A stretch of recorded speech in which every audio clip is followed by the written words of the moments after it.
শহরটির নাম জেদ্দা এসেছে আরবি শব্দ জিদ্দু থেকে। আরবি শব্দ জিদ্দু অর্থ হচ্ছে দাদা। হ্যালো, আসসালামু আলাইকুম সবাইকে। কি অবস্থা সবার, কেমন আছেন? আমি আরেকটা ভিডিও নিয়ে আসলাম বালাদের বিভিন্ন স্থানে ঘুরবো, আজকে আপনাদের সাথে পরিচিত করাই দিব। তো এই হচ্ছে আমি রাস্তায় এখন আছি, রাস্তা থেকে আস্তে আস্তে বলাদের দিকে যাইতেছি।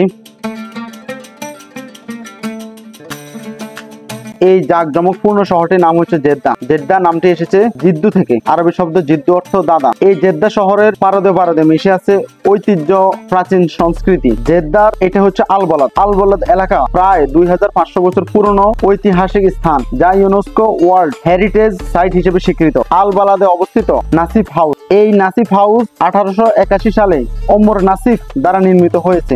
ঐতিহাসিক মসজিদ, পর্যটনের আকর্ষণীয় স্থান। 1881 সালে শেখ ওমর নাফিস দ্বারা নির্মিত এই বাসাটা আব্দুল আজিজ ইবনে সৌদ 1925 সালে জেদ্দা দখল করার সময় এই বাড়িটিতে বসবাস শুরু করেন। এত পুরনো শহর পৃথিবীর খুব কম জায়গায় আছে। জেদ্দা শহরের প্রাণ কেন্দ্র বলা যায় এই আল বালাদ শহরকে। আল বালাদে ভ্রমণের সময় ঐতিহাসিক স্থাপনা ও স্থানীয় সংস্কৃতির সাথে পরিচিত হতে পারবেন, যা সৌদি আরবের ইতিহাসকে একটি গুরুত্বপূর্ণ অধ্যায়। আল বালাদে ঘুরে দেখতে পারবেন ঐতিহ্যবাহী সুক মানে সুক আরবি শব্দ, সুক মানে হচ্ছে বাজার, যেখানে স্থানীয়দের হাতে তৈরি পোশাক এবং খাবার পাওয়া যায়। এটি জেদ্দার সংস্কৃতি ও ঐতিহাসিক ঐতিহ্যের একটি গুরুত্বপূর্ণ অংশ। হাজার হাজার বছর ধরে এই বালাদ শহর পৃথিবীর বুকে টিকে আছে তার ঐতিহ্য এবং সমৃদ্ধি নিয়ে। এই শহরে আপনি যখন ঘুরবেন আসলে আপনি বুঝতেই পারবেন না সৌদি আরব মরুভূমি অঞ্চল কিংবা মরুভূমি এলাকা। এই শহরের ভিতরে যখন আপনি যাবেন তখন আপনি প্রাচীন ইতিহাসে ফিরে যাবেন। আর এই প্রাচীন ইতিহাস এবং বিভিন্ন দিক সৌদি আরবের কিংবা জেদ্দা শহরের সবকিছু নিয়ে আমি আস্তে আস্তে ভিডিও তৈরি করার প্ল্যান করছি, ব্লগ ভিডিও জেদ্দা। তো যারা এই ভিডিওগুলো দেখতেছেন অবশ্যই আমার এই চ্যানেলটাকে সাবস্ক্রাইব করে দিবেন, যাতে করে সৌদি আরবের ইতিহাস, এই বালাদের ইতিহাস কিংবা এই জেদ্দা শহরের ইতিহাস নিয়ে আপনারা সামনে আরো প্রচুর ভিডিও পান। আর যদি আপনারা সাবস্ক্রাইব কিংবা লাইক কমেন্ট করে না রাখেন তাহলে এই চ্যানেলটা আপনার সামনে আর দ্বিতীয়বার হয়তো যাবে না। আপনাদের জন্যই আমি কষ্ট করে ভিডিও তৈরি করি। সো আপনারা আমাকে যদি একটু হেল্প করেন তাহলে আমি ভিডিও বানানোর আগ্রহ জাগবে আমার মনে। আপনাদের জন্য আমি অনেক কষ্ট করে এই ভিডিওগুলো এডিট এবং এই ভিডিওগুলো রেকর্ডিং করে থাকি। জেদ্দার বিভিন্ন জায়গায় আমি ঘোরাফেরা করি, যদিও সারাদিন ডিউটি করার পরে আমার অনেক কষ্ট হয়, তাও বাংলাদেশি মানুষদের জন্য এই জেদ্দার ভিডিওগুলো বিভিন্ন রাস্তা, দর্শনীয় স্থান ঘুরে আমি ভিডিও করার চেষ্টা করি।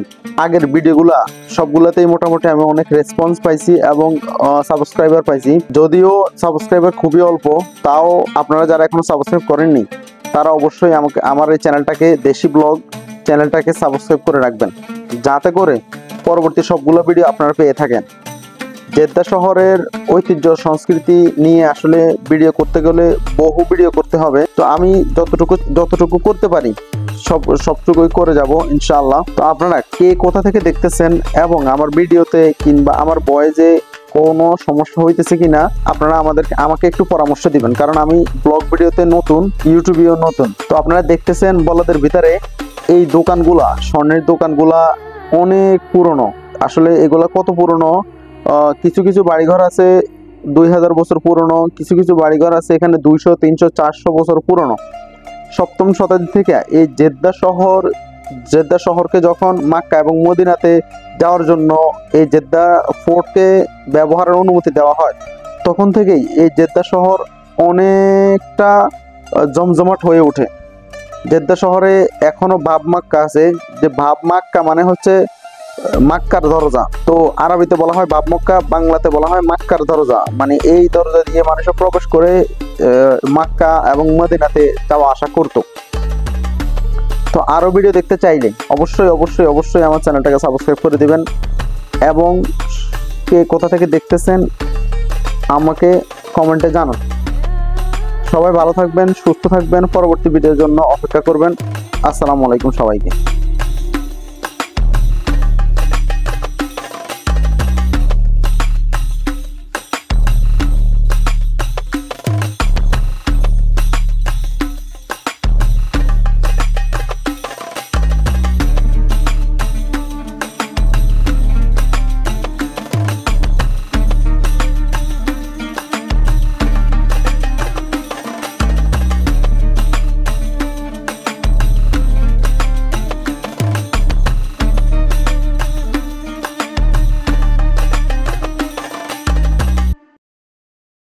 ধন্যবাদ।